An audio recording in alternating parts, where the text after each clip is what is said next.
And welcome back, everybody, to another episode of Around the Bases with Bubba and Mo, episode 58. We got a weekend of real baseball in the books. Mo, how'd you enjoy it? Well, I enjoyed it a lot. Red Sox first place AL East. It's pretty easy when you can play the Rays and now the Marlins. So that's a fun thing. But seriously, I watched a ton of games, and it was did okay in DraftKings, and it's good to have everything back. Yeah, it's great to have everything back. I got to watch a lot Thursday, Friday, the weekend, not as much as I'd like, but definitely good to have a lot of that stuff back in action. Check out the podcast on Twitter at Around Bases Pod. Mo is at Boston_Mo, and I am at BD Indrick. Let's get right into some of the top kind of storylines of the weekend. We'll start with the one that took place close to me. Mr. Shohei Ohtani made his debut on the mound. Obviously, opening day, he played in the lineup, got a base hit his first at bat, but we don't really care about that. Sunday, he took the hill, and he was very, very good. All the talks about the velocity being down in the minors or in the spring training, sending him to minor league camp and all that talk, he didn't show it. He looked great. What were your thoughts on that, Mo?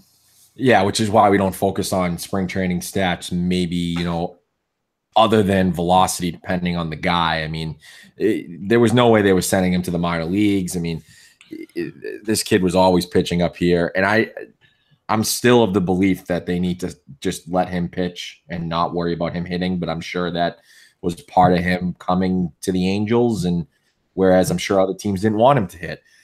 Just reading sort of, the article from Saris, about sort of his whole, he threw out each pitch and how it went and who it compared to. And, his fastball command wasn't great. He hit triple digits 3 times, 96.9 average on his fastball for the game. Okay. Yep. Only Luis Severino for qualified starters threw harder last year, which is pretty insane if you think about a 23-year-old kid coming over from Japan with all this fanfare and being a two-way player and having sort of an arm issue that could creep up at any point. We just don't know. It could never creep up. We don't know. I think it was funny when I went and read the whole article, and he compared his fastball is Lance McCullers, his slider is Marcus Stroman, his splitter is Tanaka, and then his curve is Mike Fiers, who, although not a great pitcher, tremendous curveball. The fact that he has all of those pitches rolled into one is pretty insane. And just looking at the slider, I mean, there's not a ton of, like, a normal slider going from, right to left or left to right, whatever pitcher you have. I mean, his slider kind of dipped a little bit. It didn't dip a ton, but it dipped enough to be deceptive where, I mean, it was awesome. I mean, it really was around like 87, 88 or something like that. But his splitter was just dropping off the map. And I know it was Boog Powell that was in the article. I get that part. But this thing was dropping off the map. I thought he was tremendous. I hope like I said, late night games for me sometimes are tough. But when he's pitching, I'm going to make it a point to try to stay up as late as possible to watch this kid. Yeah, he's going to be must-see TV.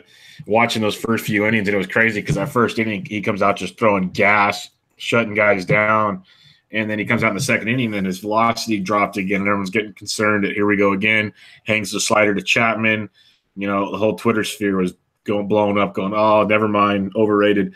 And then he just dealt the rest of the game. Pure filth. He hit the triple digits 3 times. He averaged over 97 miles with your fastball, like you were saying. There's nothing not to like about Shohei Ohtani's outing. It was absolutely impressive, and a lot more to come with that kid as he keeps getting more developed in this. Like you said, he's super young still. Yeah, you don't realize that. Like when Daisuke came over, he was 27. I believe Yu Darvish was probably 26 in that area. So he's so young, and obviously he could have waited 2 years and gotten paid $200 million, but he did not want to wait for that. So. Going to be exciting to watch there on the West Coast. Let's move to the East Coast, and let's move to a guy that we didn't really say that this was all going to happen, but we kind of foreshadowed that this would be an interesting managerial candidate with his analytical background, and that's Gabe Kapler. I mean, there's enough articles that you can read about him. I'm not going to go into everything. I have a bunch of notes written down on this because there's a lot happened with it, with the first couple games. I think the main one was he came out and got Vince Velasquez and didn't have anyone warming up in the bullpen, which had Brian Snedeker, the Braves manager, go ballistic and get thrown out of the game because the umps, which was the right call because we're not trying to get a young pitcher hurt here. They have to give him warm-ups. They're going to, the Phillies got warned. They might get fined the next time he does that. But a weird weekend, Bubba. I mean, what do you got on this whole situation with Gabe Kapler? Well, first off, Snedeker shouldn't have got tossed because technically they don't have to give him anything. They did it because it's the right thing to do. With right. MLB came out later literally saying the umpire did the right thing because we don't have a rule in place for basically something this stupid. That's essentially what the note came out to. And MLB had to apologize because we never thought we'd have to make a rule up to say warm up your freaking pitcher. Like, this is common sense 101. You can't make this stuff up in the analytical book. So that one made me laugh when I saw that. He used, I kind of lost track after a while. It seemed like because they didn't play Sunday and then they got rained out last night. So I think he's used like 21 pitchers already in 3 games. Yeah, it was 15 in the first 2 games. Yeah, first 2 games. Because there's 15 and 20 innings, yeah.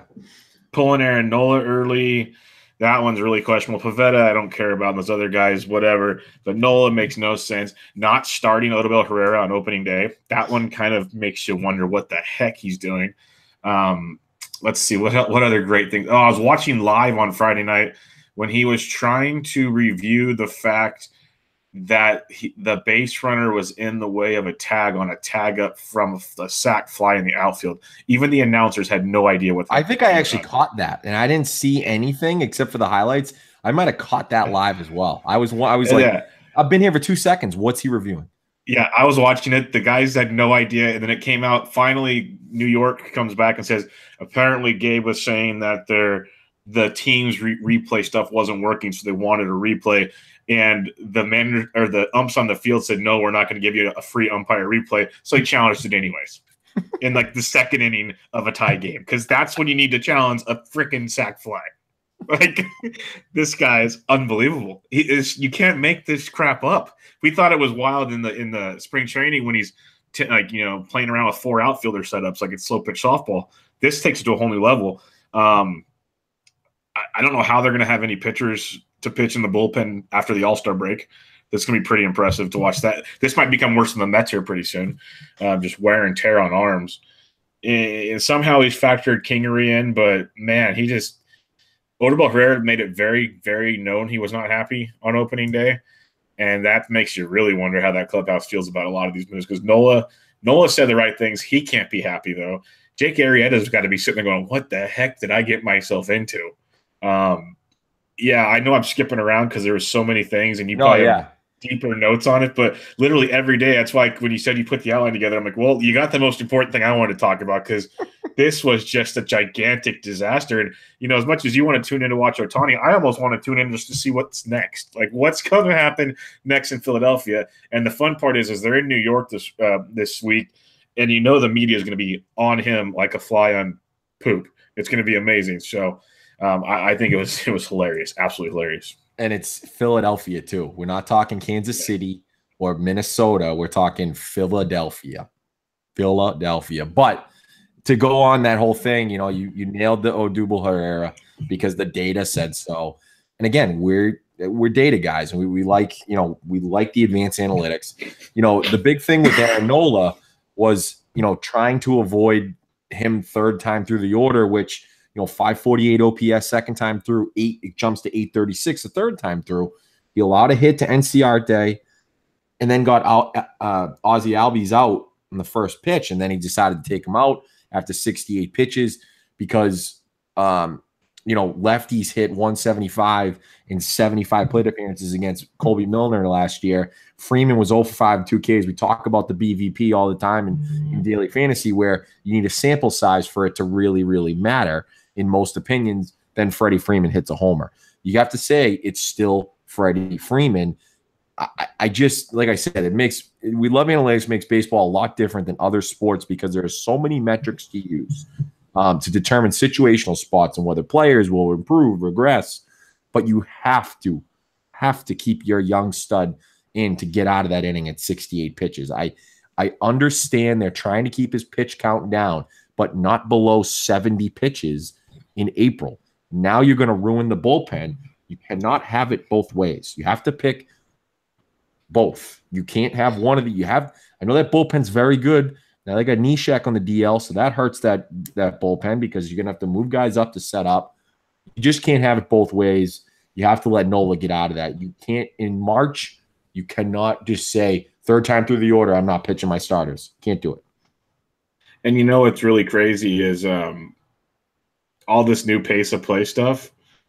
Yeah, he's gonna set records, absolute record. Like we're gonna go backwards on this whole idea, and it's gonna make he found a loophole, which is it doesn't count if you take the pitcher out. So congratulations on day one, Gabe Kapler. Yeah. You found a loophole.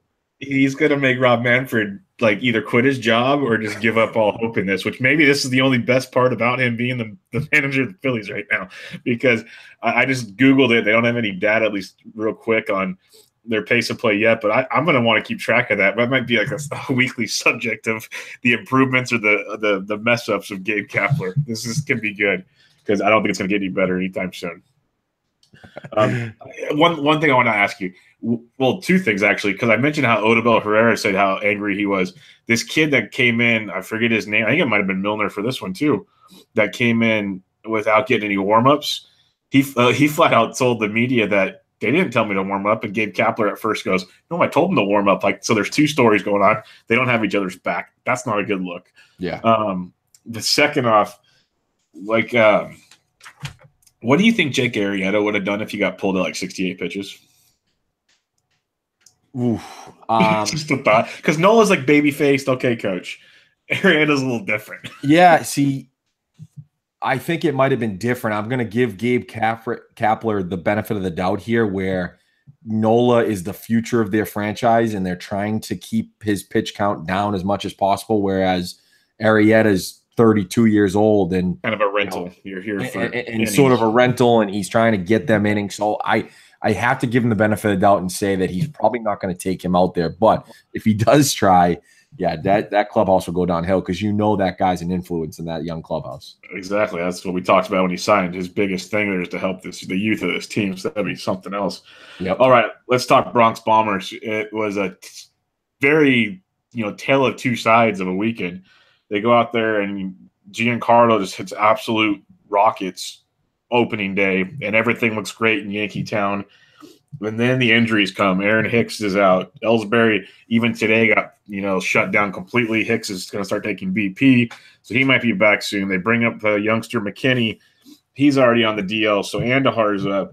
It just kept spiraling in place for them. The bullpen had some issues. Betances looks kind of like a mess. Like Kevin Pillar still second, third, and home on Betances for one inning. That's not a good look. Like, I don't care who you are. That's just bad. So it was really an up and down weekend for the Yanks. Like, I'm not, concerned by any means, but what's your take on their opening weekend? Well, it's funny. I was watching the opening game, and when Giancarlo came up, I'm like, wouldn't this be funny if he hit a home run? And my God, once he swung and right off the bat, I'm like, that ball's gone, like way gone. This is going to be a long season for the Red Sox pitching against Giancarlo, because every time our bullpen or someone else has him in the batter's box, I'm going to be like, it's a home run every time. It's going to be a home run, especially in that ballpark. It was fastest exit velocity on an opposite field home run. Right. It's insane. Like it's going to be a long season in that short porch. He should crush that thing. If he doesn't hit 50 homers minimum, it'd be a joke of a season and it'd be a waste of a trade. But anyways, Betances looks terrible. I mean, he went 2 innings in that game.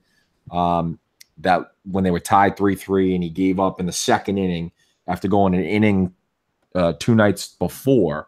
He gave up the 2-run homer to I forget who it was. It might have been Smoke or whatever. But the big game that was the question was the Aaron Boone game, when basically he came out and they walked Donaldson and got to Smoke, who had just hit a 2-run homer in his last at bat, and then he hit the 3-run the grand slam to put them up 7-4 in that game.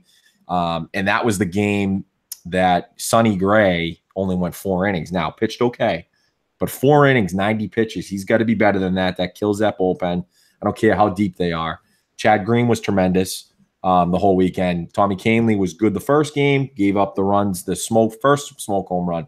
So I'm kind of rambling here, but after the game, they kind of asked him, hey, how did you go to decide to walk a righty against righty, Donaldson, who I think we all think is a better hitter than Smoke, to go to Smoke? And he basically said, well, me and Robbie felt a little bit better with Smoke, who's not a good hitter against curveballs,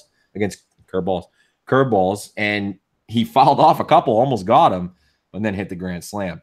So managers aren't going to come out and tell you why they do things or why they don't do things. I think it's interesting that he said, we talked about it and we came to the decision that if this happens, blah, blah, blah, blah, blah, who would you rather? I find it hard to believe a little bit, Bubba. I mean, I don't know. To say in that thing who you would rather with just those two, before the game, I don't know. But there's a lot of things going on with Aaron Boone in terms of what the 2 bullpen decisions that lost them games. And this is what I'm talking about in New York. And that gets to my main point that this is going to be a long season for the Yankees. I'm telling you, they're going to be very good. They're going to make the playoffs. They're probably going to make noise in the playoffs. But there's going to be a lot of decisions with a new manager, with Aaron Boone, that they're going to question no matter what he tells you in terms of the stats, the data, everything. It's just going to be a long season, and it probably will be for my team too. But for someone who's never been in the dugout like that before, it's going to be a lot of questions, and we'll be talking about it all season. Yeah, it kind of goes back to what we said when these moves happened between Kapler and Aaron Boone, that they're both highly questionable to us, that these just didn't seem like the right places at the right time for these two guys. It's not saying they can't be good managers someday. Just, these towns, these cities, these media outlets are going to eat some of this stuff alive. Yeah, for sure. And, like I said about Gabe Kapler, like you just said, he's not in Kansas City, my friend. Not in Kansas City. It's not Cincinnati, Aaron. All right, let's get to the next one. We got a couple of unbelievable starts that we got to go through here, and we'll touch on them right now. First one is Gerrit Cole. I mean, I think we both love the trade. They have 5 legit starters where literally all of them could be maybe number 2s on any team in the league. And now you have Cole starting the 4th game, Morton starting the 5th game. I mean, Cole was just ridiculous, Bubba, in that game. What do you got on that start? Yeah, no, this staff, we talked about it when we did our previews when the moves took place. I listen to a lot of podcasts when I work, and it was funny between Cole, Keuchel, and Verlander. That was like everybody's AL Cy Young picks. Just one of those 3 on the Astros. That's how good they are.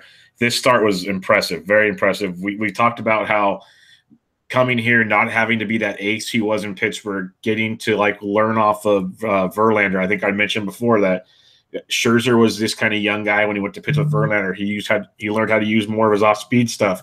That's something we wanted to see because, Eno Sarris and others talked about in Pittsburgh, he was throwing his fastball too much, and that's what would get him in trouble because it's a good fastball, but it's not dominating.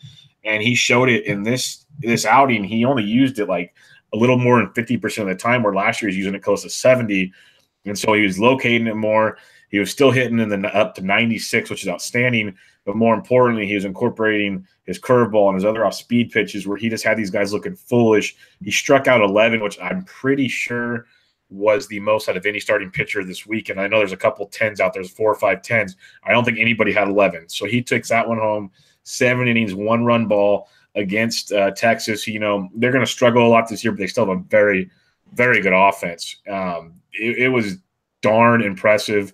And, it's just going to keep going from there. And another thing you think of is he had a rookie catcher behind the dish. It wasn't even Brian McCann. It was Max Stassi.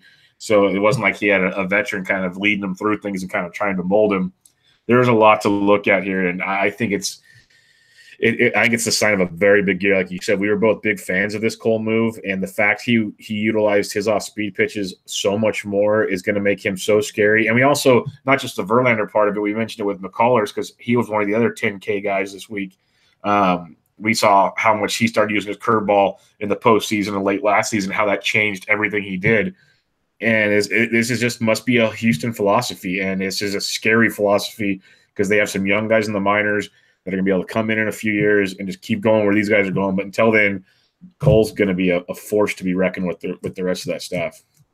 Yeah, 20.6 swinging strike percentage in that game. I mean, he had them fooled. I think you make a great point about the fastball percentage. You know, everyone talked about it before the season, you know, everyone on Fangraphs, and it continued after that, basically confirming that he doesn't need to throw that fastball all the time like he thought he did in Pittsburgh.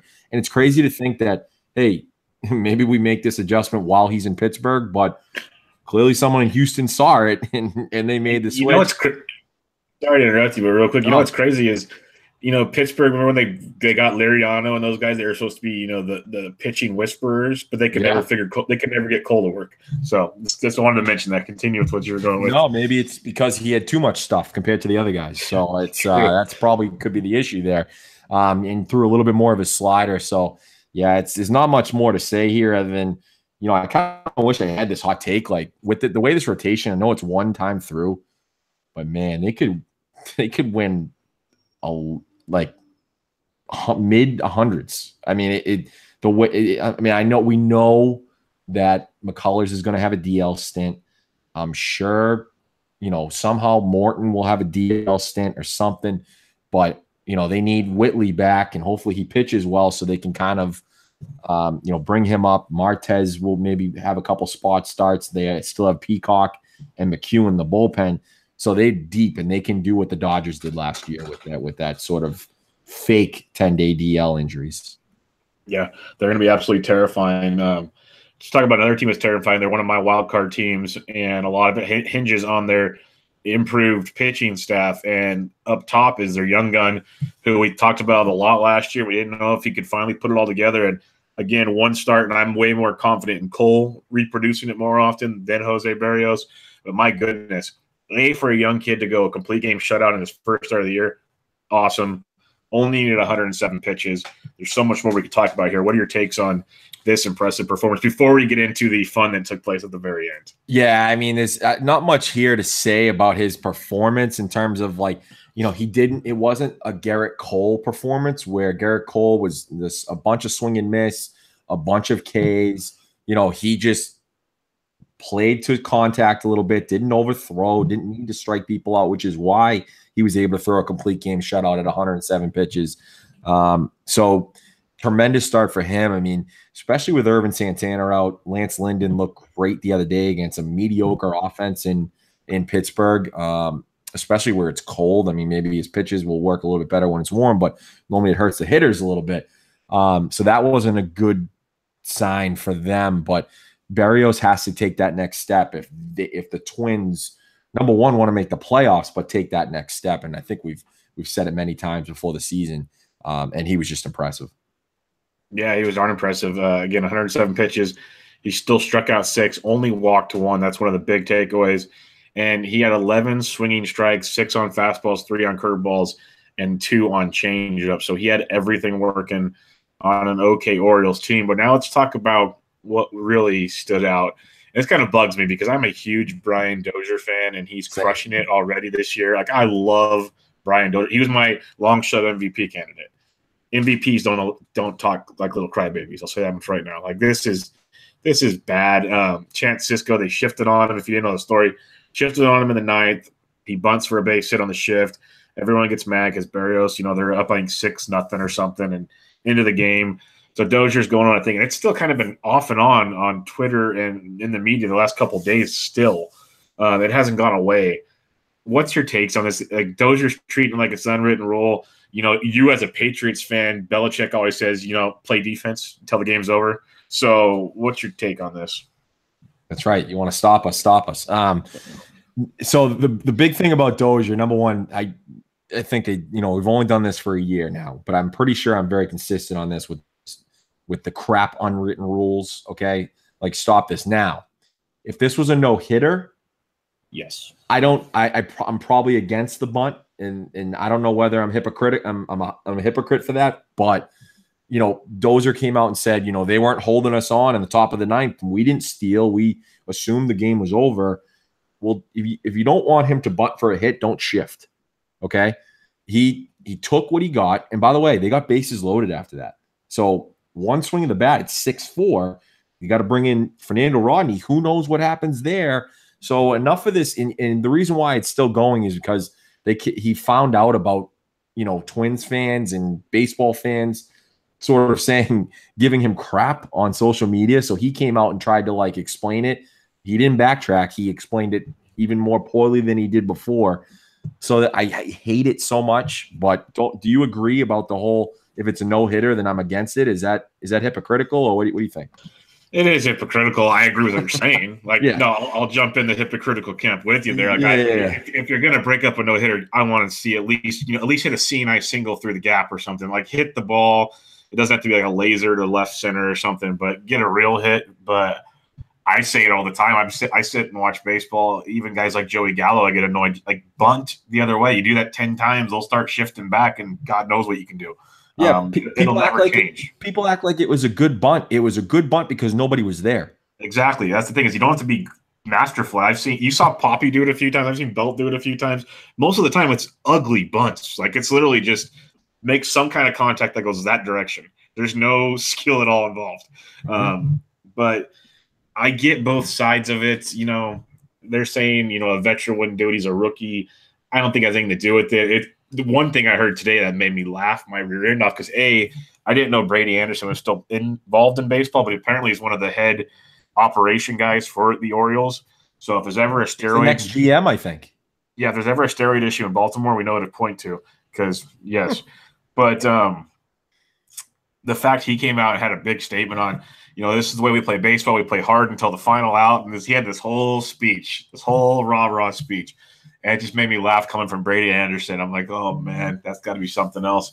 But what needed to happen to just shut all this up is Manny Machado needed to come out and say something. He's very vocal when the Red Sox are throwing at him. But when he needs to be a team leader in a situation like this, he's nowhere to be found. That's where he needs to speak up. Maybe he's already, packed his bags and selling his house and doesn't care anymore. Who knows? But that would squash a lot of this real quick. Yeah, and I found a quote, and now I can't find it. I did have it, but basically Bill James came out and said no, I know he's an idiot for the most part, and he works for the Red Sox, and he's crazy, and he once said Will Middlebrook's going to hit 30 and 100, which clearly was wrong, but that's neither here nor there. He basically came out and said, anytime we tell a youngster that he can't do something to help his team win, then we're not doing good things in baseball. And again, that's not the full quote, but he was telling Dozier basically to shut the F up. It's, we're not doing anything crazy here. Stop with the unwritten rules. And that's it. I mean, I was shocked to see Bill James. Number one, his name come out into this whole saga. But number two, him to be again, I figured old school, even though he's an analytical guy, kind of, he's an old guy. So he'd be an old school baseball guy and say, no, we can't have this happen. So that's kind of crazy to me. Yeah, no, it's pretty wild. All right, last topic here in our first segment. This is a big worry, and it was developing last night just like it was during the weekend. Kenley Jansen has blown 2 saves already. His velocity was down 4 miles per hour on his cutter to 88, 89 miles an hour.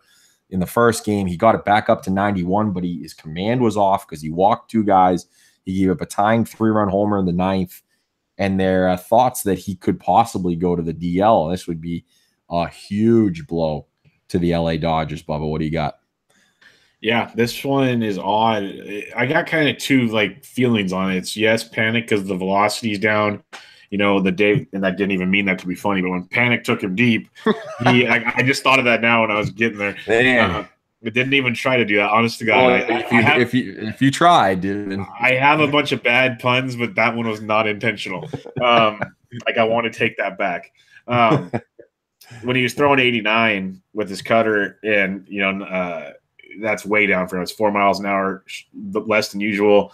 He was back up last night at 91, 92. He gave up the 3-run homer, but if you watched the game last night, he had 2 strikes. Looked like he had a clear 3rd strike. That should have ended the ball game. Some more things unraveled because of the home run. So, it's not what you want to see from a guy that used to be lights out, unstoppable. But we have to think of two things. One curious, thing is almost all the pitchers from Thursday, Fridays, and Saturdays games. Sundays was different, but the first 3 games in LA, everyone's velocity was lower than normal. So the readings might have been off. Something to think about there, because even Kershaw and all those guys were down. Outside of that, we got to remember Kenley Jansen didn't pitch much at all in spring training. He just kind of rested his arm because he had that big workload last year. He might still be getting cranked up because the bright side I'm trying to kick from this is he went from 89 to 91 in his last one. If he can bump it up to 92, 93 and get back to normal, then hopefully the movement comes back, the arm slots, because he's saying it's just purely mechanical. There's some guys on Twitter, Greg Jewett from Fantasy Alarm. He posted a couple of graphs showing kind of release angle and where his pitches are going. Makes it look like it could definitely be mechanical. So it's kind of a tale of two cities. If it is an injury, like you're saying, oh boy, like this is bad, bad, bad. I'm trying to stay positive here because this guy's really, really good, and I like watching him in baseball, period. But it is scary, that's for sure. Two blown saves right out the gate, not good.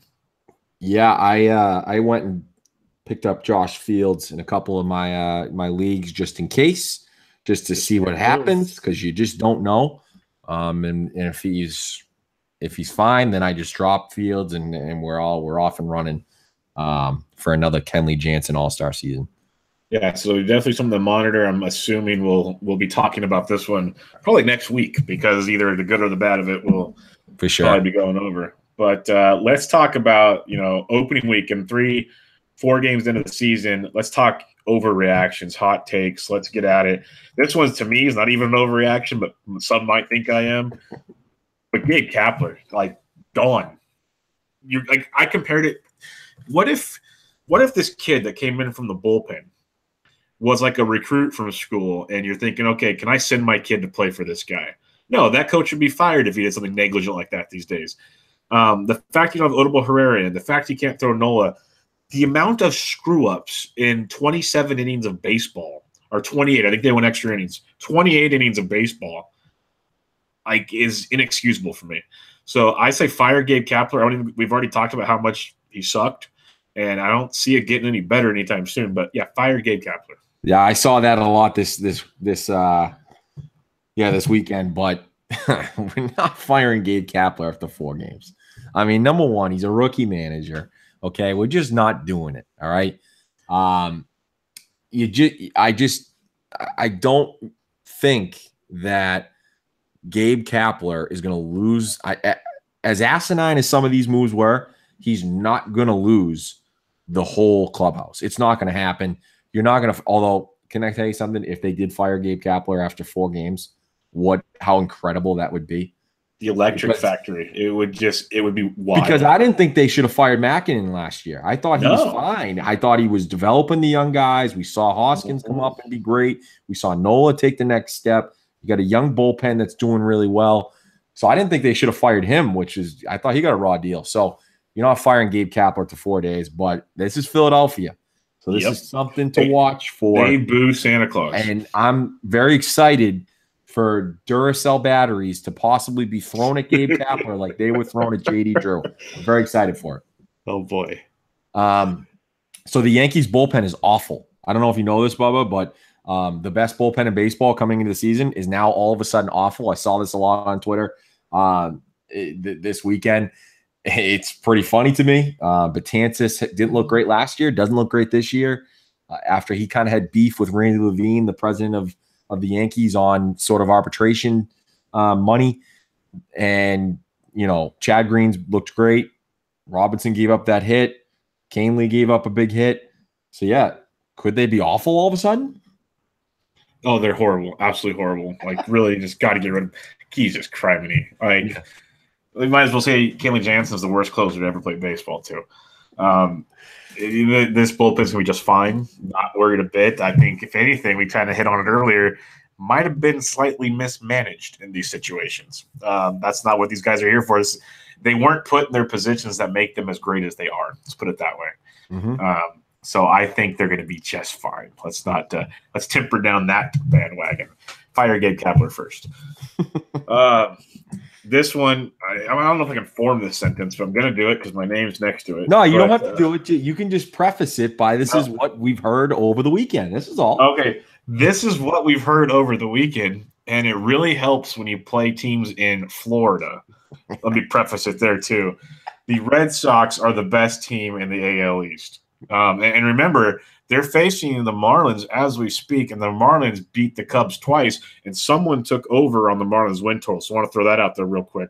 But the Red Sox are the best team in the AL East. What say you, Mo? Well, I picked them to win the division, so obviously the best team. But no, the funny thing is, this is a developing take. I'm very, very worried about this bullpen outside of Kimbrel. I mean, I did mention it before the season, but there's something about we lost the first game because of Joe Kelly and Carson Smith, mainly Joe Kelly. Carson Smith didn't look good either. A lot of folks are, because Cora didn't mismanage anything. He looked pretty comfortable. He gave some guys some rest here and there. I am very, very worried about this bullpen going into the season. And I know they figured it out last year, and hopefully Thornburg comes back. But yeah, that is the big. It's kind of funny that we just talked about the Yankees bullpen 4 days into the season. And I know there's not a lot to talk about here 4 days into the season. And the Red Sox bullpen was okay, other than, the first game. I mean, we shouldn't have lost a game yet. I mean, it really is what it should be. We've got Tampa after this going, and then we got Yankees coming up. So we should be well in front when the Yankees do come in. But you couldn't have asked for a better start. My goodness. Oh, no. But that's why I'm not – this is like a hot take thing. Everyone's saying, this is, look at Sarah, look at the lineup isn't even hitting yet. JD Martinez hasn't done anything yet, which we'll get to. But, yeah, I'm worried about this bullpen coming up. And we're still the best team in the East, got the better rotation. David Price was tremendous. 76 pitches, 7 runs. He did look great. I will say that much.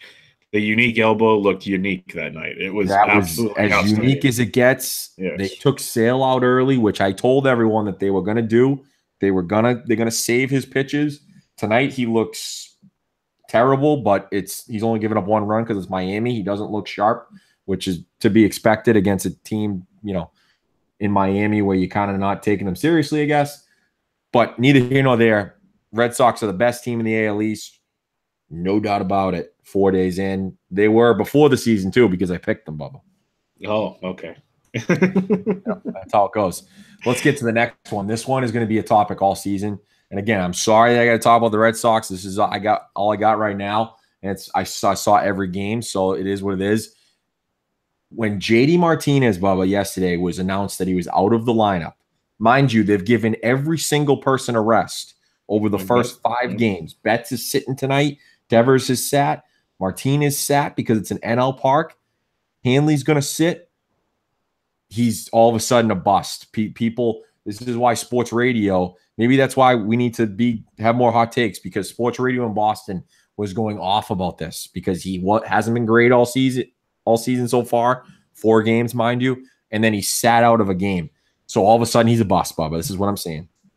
You got to love the slow, I guess, grind of the media, because if you're telling me JD Martinez is a bust, wow, like the Giants' whole team. He's soft. Yeah.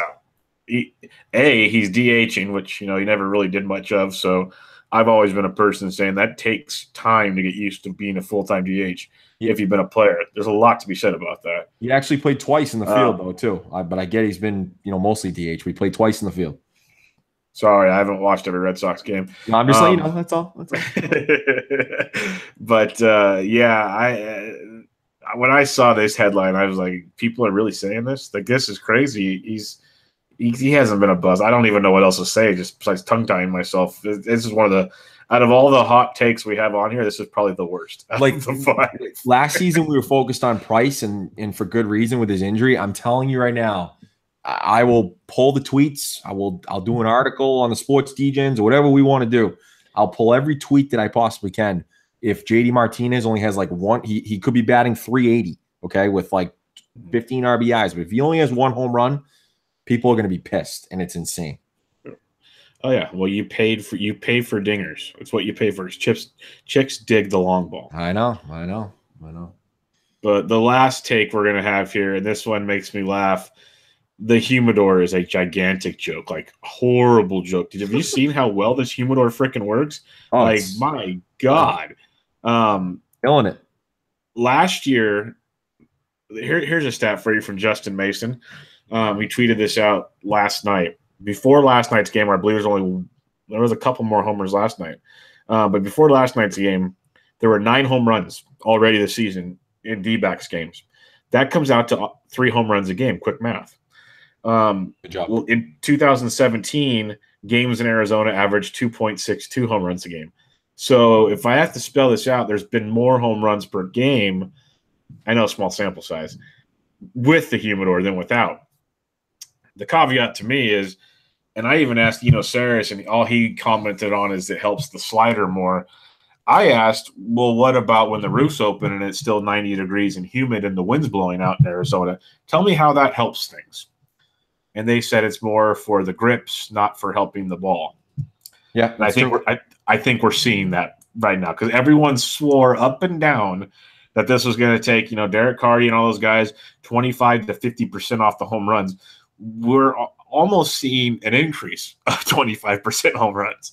I think we'll get better numbers when they play with the roof closed come summertime when it's over 100 degrees, and we'll definitely get an impact there. But the humidor is an absolute joke, and nightly it is a running joke on Twitter because I had fun with it the first day. I can't even tweet it out anymore because I feel it's like pathetic because every slap dick on the planet wants to tweet out the humidor.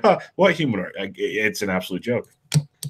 People were actually taking the data and dropping Goldschmidt out of first rounds. I laughed fantasy. At that. And then moving up different pitchers in Arizona. And I like Zach Godley. He's going to start tonight. I like different guys that they have. I like Robbie Ray a lot. That's my sleeper Cy Young guy if he can figure it all out, humidor or not. And I don't want to talk bad about anybody on, like, I know a lot of people like kill Cardi. I sometimes I just don't like his tone and sort of his model. He's always right tone. Yeah, it's. I'll say it for you. I'll throw the shade. You don't have to worry about it. No. I know, and it's one of those things where I'm a nobody on there in terms of I'm trying to get in. We've got our podcast. I've talked fantasy baseball with whoever I can, whenever I can and whatnot, and trying to get into that sort of stratosphere. But you miss the tone of people in terms of sometimes sarcasm on Twitter if you're not talking to the person. Mm-hmm. But his tone just seems like it's like you said, always right and nothing. If it's not, there's different things. Like last night, variance happens all the time.